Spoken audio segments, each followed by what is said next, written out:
cuando empecé a investigar sobre Isabel Moctezuma, que era un personaje que me llamaba la atención porque no lo conocía, entonces a medida que me fui leyendo más sobre el tema, me fui enganchando, como dices tú, y porque iba visualizando la novela que podía ser, ¿no? La novela que podía ser, me imaginaba los conflictos, me imaginaba las intrigas, me imaginaba por qué esta mujer, hija de Moctezuma, que después fue utilizada como moneda de cambio para garantizar el trono, ¿no? Primero los mexicas y luego de los españoles con la que la casaron. ¿Y por qué había repudiado a su hija Leonor? ¿Por qué había querido tanto a su primer hijo, Juan de Dios de Andrade? ¿Y por qué no le había dejado toda la herencia, ¿no? La encomienda de Tacuba a los hijos que tuvo con Juan Cano, que fue su quinto marido. Entonces empecé a intentar entenderla. Y a medida que me imaginaba qué había podido pasar ahí, dentro de su corazón, no como personaje histórico, sino como mujer de esa época, pues me fui enganchando, enganchando y empecé a visualizar, dije, esto es una gran novela, ¿no? O sea, y ahí fue cuando me entusiasmé con el personaje. La otra Isabel nace del momento en el que yo me encuentro en esa etapa de mi vida. Yo acababa de dejar México en 2016, me había venido a vivir a España y estaba en búsqueda también de un personaje mexicano, pero que estuviera vinculado con España. Y, y bueno, coincidió también que iba a ser el aniversario de la conquista de México, ¿no? Era una fecha importante. Y descubrí a las mujeres de la conquista, ¿no? Me puse a investigar sobre las mujeres de la conquista, leí, en casa de mis padres estaba la biografía de José Luis Martínez, de Hernán Cortés, y la leí. Y entonces ahí fue cuando empecé a imaginar qué gran historia sería la historia de la conquista, pero desde el punto de vista de las mujeres o poniendo el foco en las mujeres que participaron en ella, que normalmente en las historias bélicas nunca está, ¿no? O no aparecen. Y así fue como que se me ocurrió que después de Carlota, la emperatriz que enloqueció de amor, iba a seguir escribiendo sobre una mujer mexicana, pero vinculada a España en un grado superlativo por lo que significó y el poder que tuvo en la Nueva España, y siendo hija de Moctezuma y habiendo tenido una hija con Hernán Cortés, o sea, me parecía que englobaba toda ella en sí una épica. Y bueno, empecé a escribir esta novela, me parece que fue en 2018, a finales de 2018, en 2019 vino la pandemia, ¿no? A finales, bueno, principios del 20, y estuve hasta el 2000, ya no me acuerdo si fue el 20 o el 21, porque tengo esos años en la nebulosa de la pandemia, pero más o menos fueron 3 años, calculo que entre que empecé a poner la primera palabra o a investigar hasta que terminé y entregué el manuscrito. Sí, el 2021 fue. Ujú.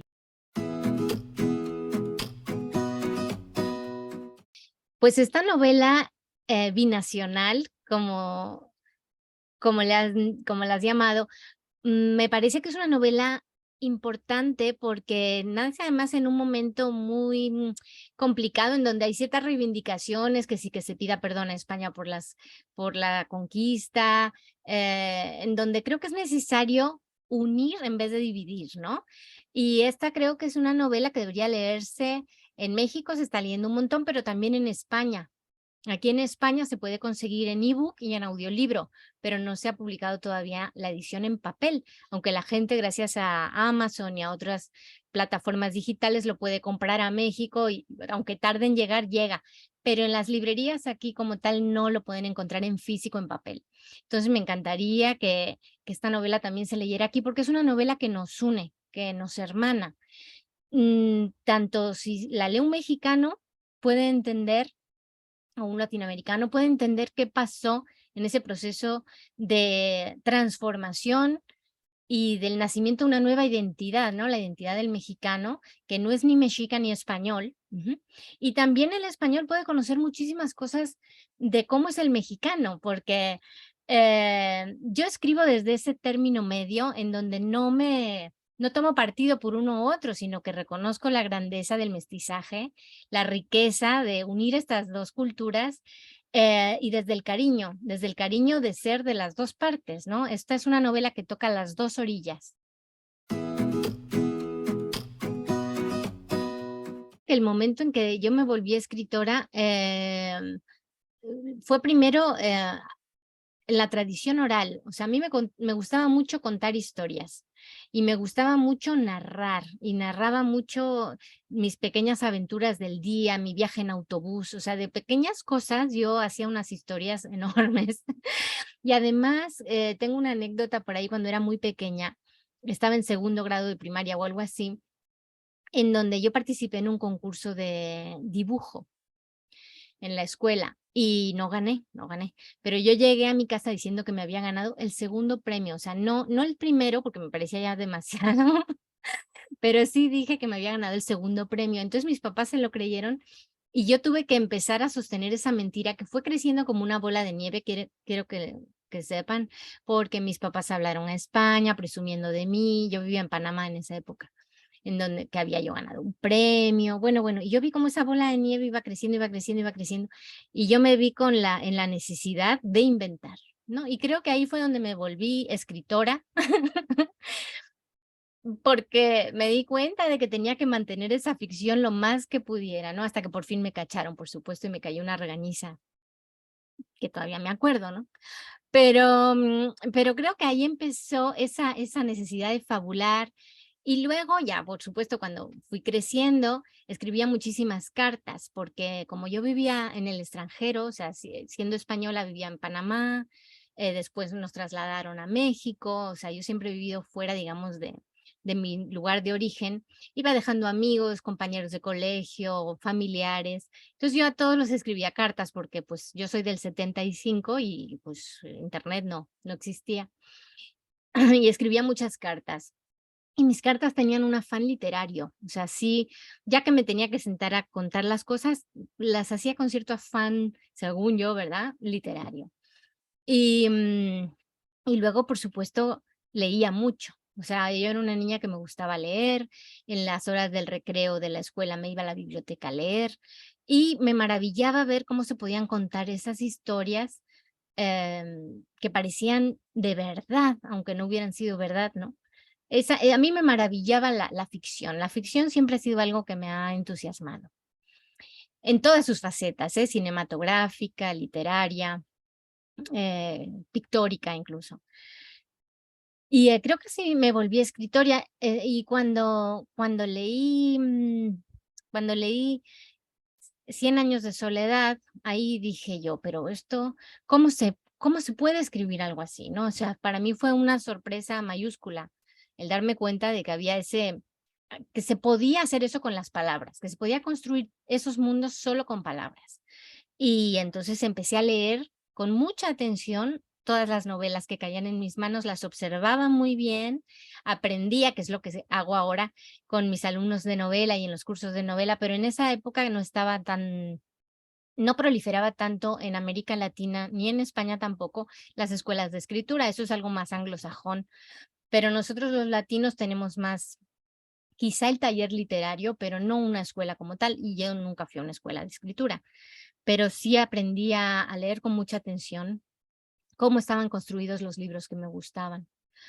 Y la primera vez que yo dije, voy a sentarme y a escribir una novela, fue después de haber vivido en México. En el año 2000, yo llegué a México en el 95 y en el año 2000 me regreso a España. Y cuando yo regreso a España, en mi corazón algo se rompió. O sea, yo me di cuenta de que me tenía que haber quedado en México. O sea, fue un momento de mucho pesar por haberme ido de México. O sea, yo sentí de verdad que no tenía que haberme ido. Entonces, mi manera de solucionar ese problema fue escribiendo. Entonces me senté a escribir una historia sobre el México que me había enamorado, el México que yo había conocido, el México que estaba en mi corazón, y así nació Por si no te vuelvo a ver. Y bueno, Después tuve la suerte que Por si no te vuelvo a ver se publicó y a partir de ahí pues empecé a escribir.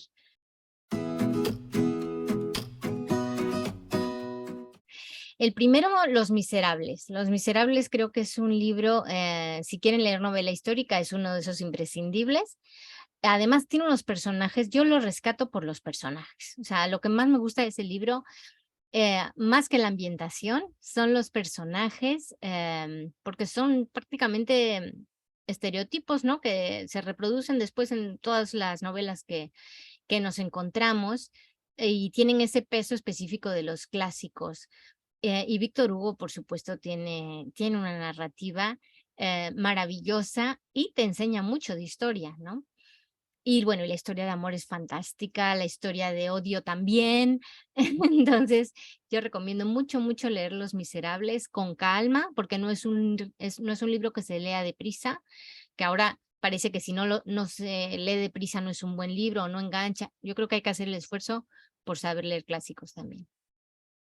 O el siguiente libro que les voy a recomendar mucho y que lo he leído este año, bueno, el año que terminó, es Hamnet. Hamnet de Maggie O'Farrell. Es un libro que, siendo novela histórica, em, es, es otra cosa, es diferente a toda la novela histórica que nos vayamos a encontrar, porque no es una novela histórica al uso. Conocemos ya los acontecimientos que pasaron en el libro porque empieza avisándote que Hamlet era, como se llamaba, el hijo de Shakespeare y Agnes, que murió. O sea que no hay spoiler, pero la belleza con la que Maggie O'Farrell construye cada capítulo te va envolviendo porque son como pequeñas píldoras de imágenes preciosas. Está escrita con una sensibilidad y un uso del lenguaje. Es el lenguaje lo que engancha en esta historia, que se va sucediendo página a página con una elegancia. Yo diría que es eso, es una novela muy elegante y bellamente escrita. Yo creo que fue de lo mejor que leí el año pasado. Otra novela que les voy a recomendar mucho es El corazón helado de Almudena Grandes. Esta novela me acompañó a mí mucho cuando estaba escribiendo La otra Isabel. De hecho, fíjate, siendo una novela sobre la conquista de México en 1520 y otra escrita en 1936, que es la historia de la Guerra Civil Española, era una novela que yo tenía como de consulta porque quería que se me metiera ese tono, esa música de Almudena Grandes dentro, ¿no? Porque Almudena Grandes, si algo tenía, era que era una excelente narradora, sabía meterte ahí en el sentir de los personajes, te transmitía esas personas que están ahí en esos libros son de verdad, de carne y hueso, no parecen surgidas de su imaginación en absoluto, y tenía una prosa maravillosa. Y es un libro al que yo volveré y volveré muchísimas veces, y a veces lo uso como cargar energías. Cuando siento que estoy baja de pila, releo unas páginas del Corazón helado así al azar, porque es un libro que tiene 1000 páginas, pero es como Guerra y Paz. O sea, es de esas novelas que por donde la leas te estremece, y fue una novela que me enseñó a mí lo mucho que no sabía de mi propio país, ¿no? O sea, yo sentí, no sé nada de mi país y tengo que leer más de historia, tengo que leer más Almudena Grandes, fue lo que pensé, y por desgracia Almudena Grandes nos dejó el año pasado, pero si quieren homenajearla, lean. Y yo creo que para leerla, El corazón helado es un libro, si solo van a leer uno, El corazón helado, desde mi punto de vista. Luego otro libro que me gustó mucho cuando estaba aprendiendo a escribir y que se los recomiendo también, aunque ya es un libro muy viejo, es La casa de los espíritus de Isabel Allende, porque sobre todo a la gente que está queriendo aprender a escribir y que quiere combinar narradores, que siempre me dicen, ¿cómo combinas la primera persona con la tercera persona? Y ese tipo de cosas. A mí eso me lo enseñó a hacer Isabel Allende, que después ha sido un poco denostada por la crítica, pero a mí ese libro me parecía que está perfectamente bien construido, que es una historia muy bien contada, que es una historia que juega con el realismo mágico, pero sin llegar a ser realismo mágico, y que fue una transición para mí como lectora de Cien años de soledad a la literatura contemporánea. Ese libro fue como el que me dio el relevo, ¿no? Y también me enseñó, volviendo a tu pregunta de hace rato de cómo fue que me hice escritora, leer a Isabel Allende para mí fue como prender un foco, decir, yo puedo hacer esto también, ¿no? O sea, fue como, como un soplo de ánimo que me impulsó a intentarlo. Gracias a que leí este libro.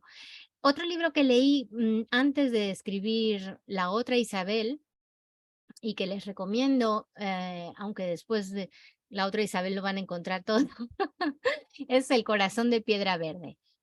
El corazón de piedra verde de Salvador de Madariaga. Me llamó muchísimo la atención que fuera español, que fuera un autor español escribiendo sobre México. Y de hecho, según yo iba leyendo, decía, pero ¿este hombre es español o es mexicano? Y entonces me fui a buscar información sobre Salvador de Madariaga y dije, claro, este es un español con alma de mexicano igual que yo, ¿no? Y pensé, y si él lo hizo, yo también puedo hacerlo perfectamente. Y es verdad, ¿no? O sea, hay algo en la visión de los españoles que amamos México que no ven los propios mexicanos.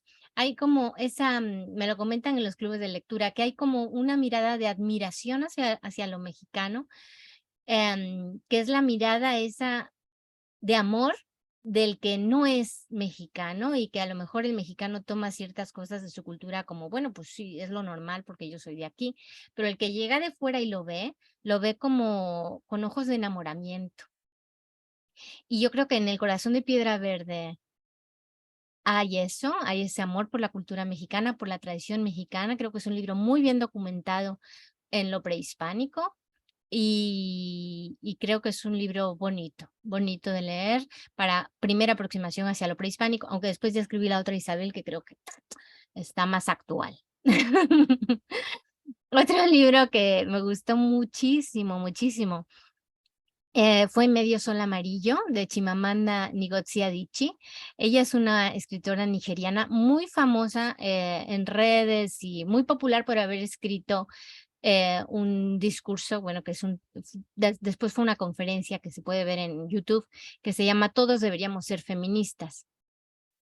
Pues Chimamanda tiene este libro Medio Sol Amarillo, en donde se cuenta la lucha de Biafra por conseguir la independencia de Nigeria y la consecuente guerra civil que hubo en Biafra, pero de una manera magistral. O sea, yo creo que es una novela además importante porque los europeos y los latinoamericanos que beben mucho de Europa también, no leemos literatura africana, no leemos literatura asiática y nos creemos que la literatura solamente puede ser sobre historias de Europa, ¿no? La guerra mundial, la guerra civil, los romanos, y no vamos más allá. Y entonces yo para leer, cuando descubrí esta historia de África, escrita por africanos, con nombres africanos, con una problemática que pasó antes de ayer, porque fue en los años 70,